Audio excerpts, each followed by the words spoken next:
Another good afternoon to you. This is John Verlin once again with On Demand Advertising Solutions with another digital marketing update. This is podcast 25. We're reaching a milestone now in podcasts, and I hope you've enjoyed listening to them. Today, I'm going to jump right into this because a couple things just happened this past week. And by the way, today's the 4th of July. I want to wish everybody a happy 4th. I decided to record this a little early for this week because it's a great day, a little rainy where I'm at, but it'll clear off here in a little bit for fireworks. But today I want to talk about a simple 3-part strategy for professionals to basically grow your business, get referrals, things like that. And it's really, it's something that every business typically grows from. As a matter of fact, a recent survey showed majority of small businesses, half, don't even have a website. So how are they existing? Well, referrals, most likely.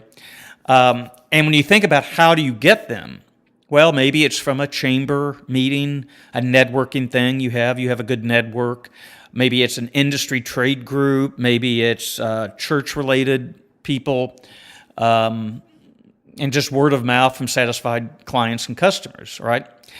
Well, that's great, but there is a shift going on, as I've talked about before, in online purchases and experiences, which are redefining the client-customer experience and the relationship business has with those clients and customers.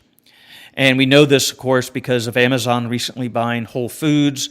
My girlfriend was at a strip mall the other day and noticed a number of buildings for lease, and then some of the businesses she went into, shelves were emptied from clothes, for example, from a year ago. And she told me it was like a ghost town. Kind of spooked her. She's like, what's going on here? And we talked about this. I said, well, hopefully we're not preceding a recession. 6 months now in a row, they just announced that automotive sales have been down. But what's going on here? Is this the beginning of the new relationship of moving retail to more online?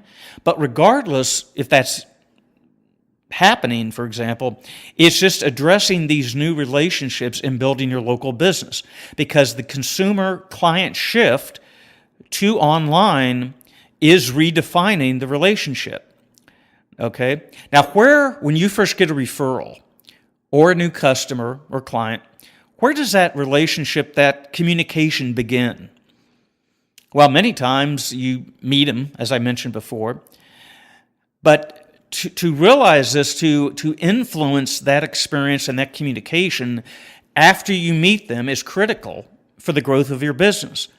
Whether they buy now or you have them as a client 5 years from now, you still want them. So what are you going to do between now and then to build that relationship out? And that's where this whole online relationship experience is moving to.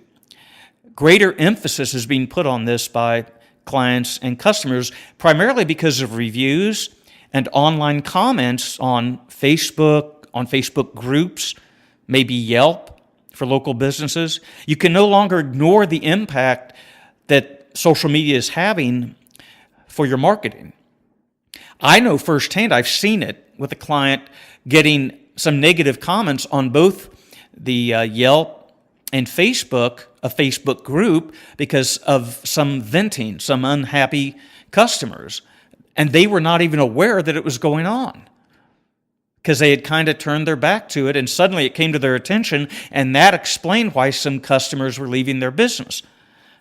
It was the online thing going on of communication between people commenting about that business. So this is the consumer and the customer and the client have changed this to the online research, commenting, reviews, all those kind of things. So a 3-part strategy we put together to advance your credibility and trust to the next level with new prospects and referrals, and we can tell your story. Okay? And that is, number 1, doing a client survey is our first step, or a customer survey. We want to glean from who you currently have what's important to them. Now, recently I was looking at a Nissan website, Nissan national website for one of their cars. And I noticed in researching the car that they were highlighting a lot of the new technology, beeping when you're going into the wrong lane, slowing you down if you go too fast up in front of somebody, or behind somebody.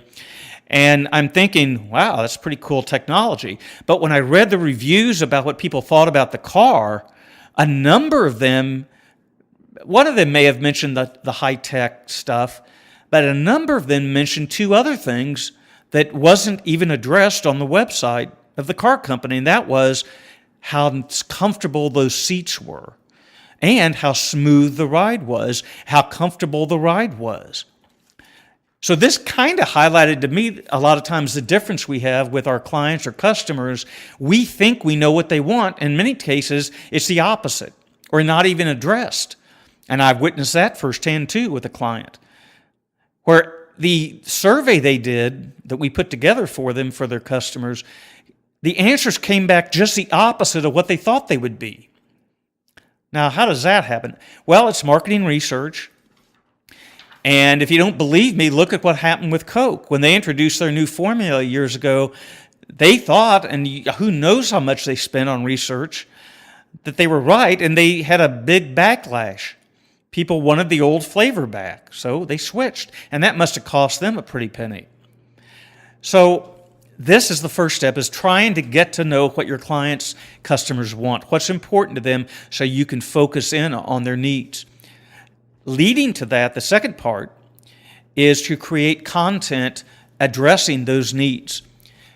We do it through interview-style podcasts like this because a number of reasons, because of the multiple platforms they can be placed on, because you can feel how people are, that get to know them personally because of those feelings and emotions involved in an interview-style podcast. And you can also feature your clients or your customers on it and talk to them, and then they can promote that podcast as well. But this is answering the content-related questions that these people have about your business, and then, as I mentioned, featuring some of your good clients or customers on these as well. So this is the creating content part after we learn about what they want and answering their questions about your business. And finally, promoting that content through social media. It can be done through a variety of means on a variety of platforms. So this is what we recommend and do to build that online experience and that engagement with new prospects and new referrals. Why? Because they are moving to that, whether we like it or not. And Facebook, Zuckerberg's already said, in a decade, smartphones and televisions will be gone. He's already projecting virtual reality and artificial intelligence are going to take over amongst robotics and things like that. So this is really, this three-part strategy can work beautifully for professionals as well as small businesses. But when I was in radio, we had a number of professional firms, everybody from a couple of contractors who did great, to financial services companies, we had a couple of medical related programs. All these work beautifully because they lend themselves to interviews and interview style podcasting. Now, recently, a friend of mine in radio works for a company. He's the business manager of a couple of stations, I believe, in Knoxville, Tennessee. He told me that what they're noticing is, when we talk about this online experience, when they have podcasts for shows, the listeners on air start listening to podcasts and their on-air audience goes down, but their podcast audience increases. And so as we talked about some of the strategy, he said, well, you're right on that target, because we're already seeing that in on-air radio with podcasts, the influence these new podcasts are having. So doesn't it make sense if businesses grasp this and we create those, doesn't that make sense? You might engage referrals and prospects in an effective way, because that's shifting, again, to more online. John Verlin's my name. I'm at jverlin1@yahoo.com. Feel free to email me with comments or questions. OnDemandAdvertisingSolutions.com is the website. Go ahead and visit that if you like. And like I say, love to hear from you. Next week, we will talk about some more interesting things. I'm going to be doing some some little prep work to find out a little bit more still things I'm reading about a lot of these small businesses and the experiences they're having, good or bad, to share with you on how to overcome some of these changes in the economy and things like that. So you have